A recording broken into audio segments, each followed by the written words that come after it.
ଯେତେବେଳେ ଆମମାନେ ଗ୍ୟାସ୍ କିଣିବାକୁ ଯାଇଥାଉ, ଗ୍ୟାସ୍ କିଣିଲା ପରେ ଆମମାନେ ଲିକେଜ୍ ମେସିନ୍ ମାଧ୍ୟମରେ ଆମମାନେ ଗ୍ୟାସ୍କୁ ଚେକ୍ କରିଥାଉ ବା ଗ୍ୟାସ୍ ଏଜେନ୍ସି ଆମମାନଙ୍କୁ ଚେକ୍ କରିକି ଦେଇଥାଏ।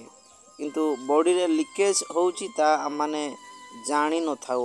ଯେତେବେଳେ ଆମମାନେ ଯଦି ଉପରେ ପାଣି ପକାଇବା ସେଠି ଲିକ୍ ବି ହୋଇନଥାଏ, କିନ୍ତୁ ଯେତେବେଳକୁ ବଡ଼ିରେ ପାଣି ପଡ଼େ ଏହି ପ୍ରକାର ଲିକେଜ୍ ହୋଇଥାଏ। ତ ଆମମାନଙ୍କର ଗ୍ୟାସ୍ ଘରକୁ ଆଣିଲା ପରେ ଜଲ୍ଦି ସରିଯାଇଥାଏ। ଆମେ ଗ୍ୟାସ୍ ଯେତେବେଳକୁ କିଣିବା, ଓଜନ କରିବା, ଓଜନ ଠିକ୍ ଅଛି କି ନାହିଁ ଯାଞ୍ଚ କରିବା, ତାପରେ ଆମମାନେ ଗ୍ୟାସ୍ ଆମମାନଙ୍କର ଘରକୁ ଧରିକି ଆସିବା।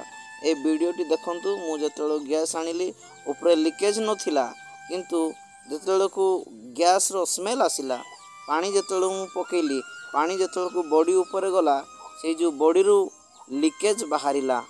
ଏହି ପ୍ରକାର ଆମମାନଙ୍କର ଅସୁବିଧା ହୋଇଥାଏ ଏବଂ ଗ୍ୟାସ୍ ଜଲ୍ଦି ସରିଥାଏ।